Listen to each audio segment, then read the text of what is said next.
જ ખોફ ચાલે છે અને હા આવો ખોફ આખી જિંદગી ચાલવો જોઈએ.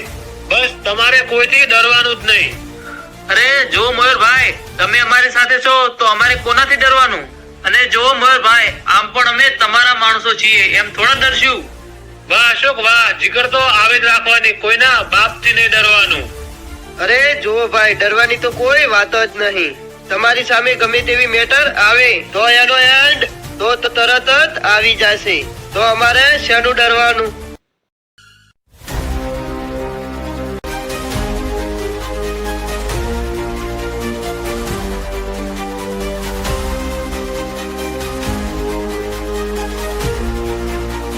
અરે જો મયુરભાઈ, આ માણસ અહીંયા આવીને બેઠો છે તો આપણી વાતો સાંભળવા આવ્યો હોય એવું નથી લાગતું? અને હા, આપણી વાતો સાંભળીને કઈ દખલઅંદાજી ના કરે.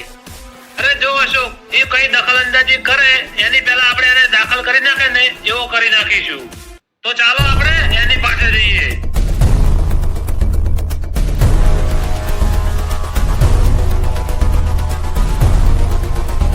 એ અહીંયા કેમ આવીને બેઠો છે? એ ભાઈ, એ બધું તમારે શું કામ છે? હું તો મારા કામથી આવીને બેઠો છું.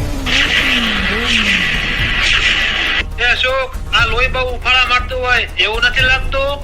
હા હા મયુરભાઈ, તમારી વાત એકદમ સાચી જ છે. આ લોહી ઠંડુ પાડવું જ પડશે. હા અશોક, તું ખાલી જોયા કર, તરત જ આને હું ઠંડો પાડી દઉં.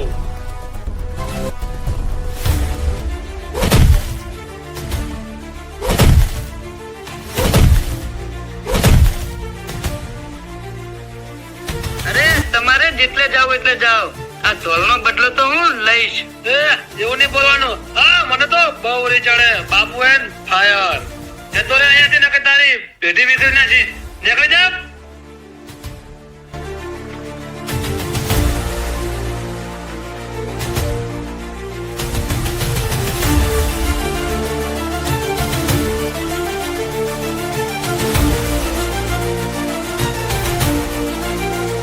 અરે વાહ, શું વાત છે! આ તો મારી રાહ જોઈને ઊભો છે. આને કહેવાય ખરેખર સાચો દોસ્ત.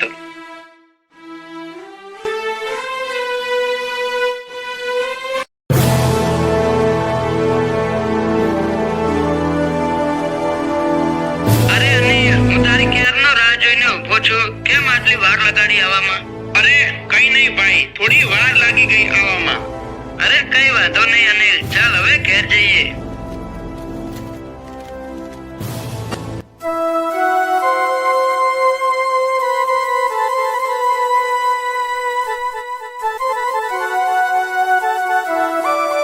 અરે વાહ મયુરભાઈ વાહ, આજે તો મજા આવી ગઈ. પેલાની સામે તમે શું ડાયલોગ માર્યો છે! અરે જો અશોક, એવા સાપુલિયાથી કઈ ડરવાનું ના હોય, નકે માથે ચડી જાય. અને હા અશોક, આપણું કોઈ દિવસ નામ નહીં લે.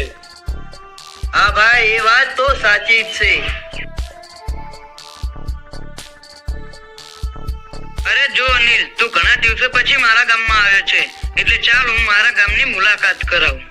હા ભાઈ ચાલ, આમ પણ ગામડામાં ફરવાની મોજ અલગ જ હોય છે.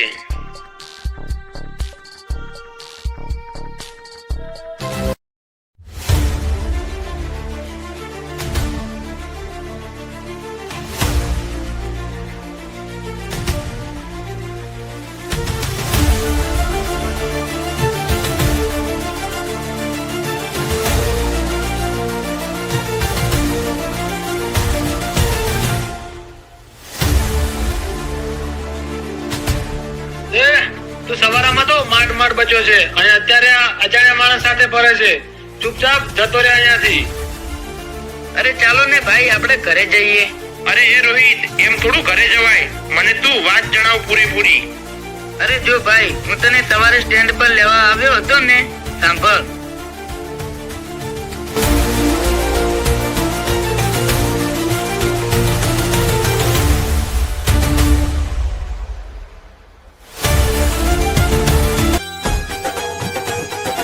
જો ભાઈ, આ છે અમારા ગામના ગુંડા અને ખોટી દાદાગીરી કરતા હોય છે. અરે એ રોહિત, હવે તું પણ જોઈ લે. આ ખોટી દાદાગીરી હવે હું કાયમ માટે બંધ કરી દઉં. તું કોણ છે? અમારી સામે પડવાની વાત કરે છે. એ જો હું નથી કોઈને જાણતો કે નથી જાણકારી લેતો. જે જગ્યાએ ખોટું થતું હોય ત્યાં આ અનિલ સોયડાવળ પહેલો ઊભો હોય છે. સમજ્યો? તો એવું છે એમને તો આજે તને પણ જોઈ લઈશ. એ જોઈ લઈશું નહીં, હું મારા જીગરી માટે તો મારો જીવ પણ આપવા તૈયાર છું.